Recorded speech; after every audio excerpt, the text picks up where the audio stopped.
to show, but the pain still grows. Some stranger to you and me.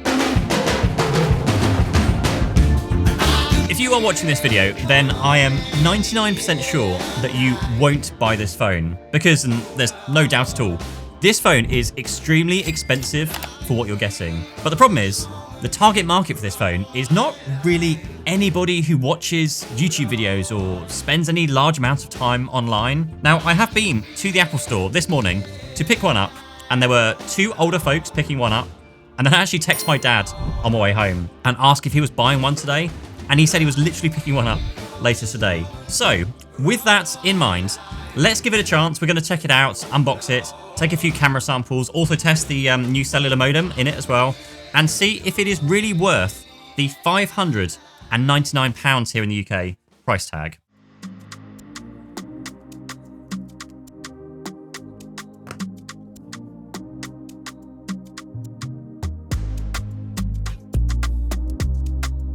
Okay, so on one hand, it's kind of like an old iPhone XR with the single camera on the back here, whereas on the other hand, it's a flagship with the latest A18 chip, and even some features above and beyond the more expensive iPhone 16 series devices. It is a really difficult one to comment on. Like, I have so many thoughts. Like, do you look at this as the replacement for the last generation of the iPhone SE, in which case it is a pretty decent upgrade from the last one with a £100 here in the UK price increase? Or do you look at it as an entry-level iPhone 16, in which case it's kinda meh, and you may as well buy a 15 or even one of many of their refurbished phones instead? So we are gonna try as much as we can to stay balanced here. So first of all, let's head outside and take a few shots in the beautiful, today, British weather and see where we're actually at in terms of the cameras. But before we do that, a quick shout out to the sponsor of this video, ESR, with a range of MagSafe wallets. Now, first up is the first MagSafe wallet that is fully Apple certified with Find My functionality, which allows you to track its real-time location, player sound, and receive left behind notifications. So basically all of the AirTag features squeezed into this very slimline wallet.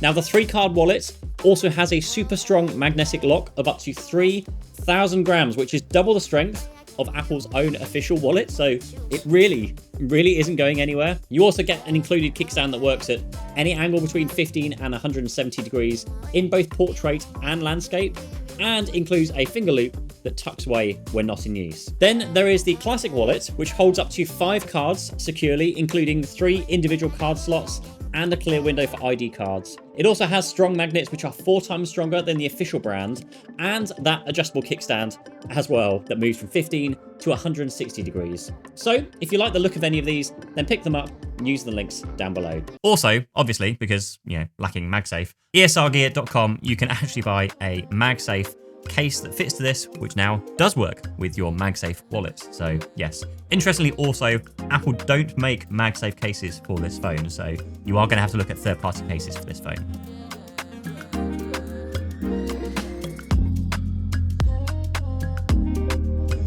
Okay, so thoughts. I have so many thoughts. Now, firstly, I think you've got to keep in mind here who is going to buy the iPhone 16e. This is the phone that I might buy my kids if I was going to buy them a brand new phone. Like, it is the cheapest way to own an iPhone currently. Personally though, I'd definitely be buying them an older, refurbished phone that's actually got much better specs than this phone, like MagSafe charging and better cameras. Now, like I said at the beginning of this video, it is the phone that my dad is buying, today, and given that currently 100% of the people that I know are buying this phone are the older generation, again, because it is the cheapest way to buy a kind of flagship chip.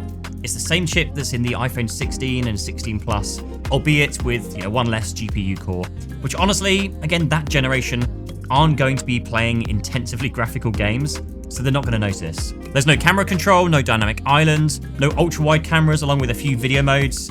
There's no MagSafe on the back of here, Wi-Fi 6 instead of Wi-Fi 7, and the screen doesn't go as bright. All of which are arguably a non-issue for what I would say is the target market for this phone. But it does have better battery life and a new Apple-made C1 cellular modem. So actually, let's just test that out now quickly. Now, I have two SIM cards here. So I have one on my iPhone 16 Pro, and I'm going to put one into the iPhone 16 SE, just so we can test out the cellular data speeds. iPhone 16 Pro on the left, iPhone 16e on the right, and both connected to EE via LTE. So let's see what we do.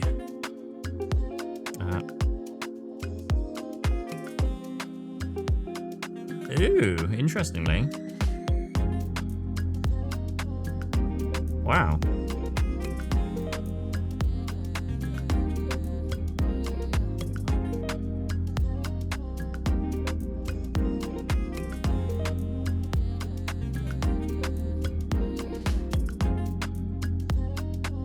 Wow, I mean, that's actually very surprising. That's like 4 times the speed on the download and twice the speed on the upload. So I might actually go and try that outside just to try. And I'm going to try this on 5G just to see if there's any differences on 5G speeds. But on 4G, incredibly fast on the iPhone 16e.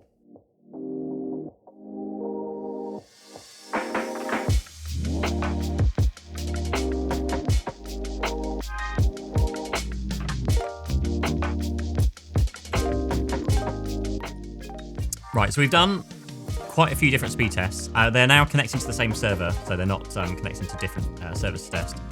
And most of the time now, the 16 Pro is coming out on top of the iPhone 16e, but it's, very by the by. Sometimes it's more, sometimes it's less.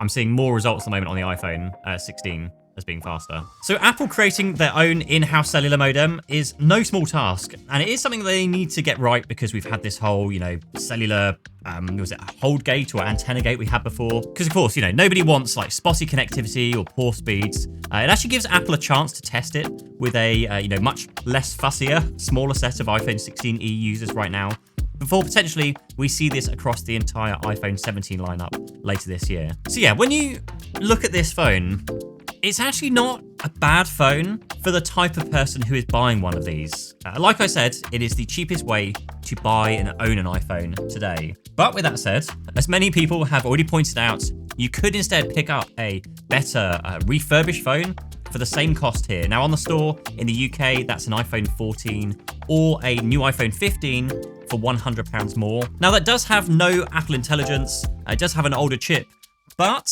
it does also have dynamic islands, an ultra-wide camera, a faster MagSafe charging. It's also brighter, but potentially worse battery life. But again, I wonder if that's anything like anyone who this 16e is targeted at would even be considering. Like if you just want the cheapest iPhone, then the 16e with a flagship chip, or it kind of been flagship chip, is kind of good if you, stay in this small, like, Apple bubble world that exists. Now, the problem, like I say, comes when you open your eyes a little bit further and look at what else is available outside. You've got the, Pixel A series, which has a much better overall spec, except for perhaps the chipsets, and comes with Google Gemini, which is actually, very good and actually works, and works much better than She Who Shan't Be Named, let's call her that. You've got nicer cameras on the Pixel. Video is probably where I'd still expect the iPhone to be better than the Pixel, but you've also got options like the upcoming Nothing Phone 3A, which is rumoured to be priced at £329 here in the UK, which means you could buy 2 of them for the price of just one iPhone 16e. And that comes with crazy, rumoured again, but crazy features for the price, such as 120Hz display, a 3000 peakness brightness, triple cameras, 5000 milliamp hour batteries, and 50 watts wired charging. But it's kind of pointless because, well, unless you're a really tech savvy older generation, then you aren't watching this video. And so the iPhone 16 will probably be a hugely successful launch for Apple for now. After all, it is currently the cheapest way to own an iPhone if you just forget about everything else.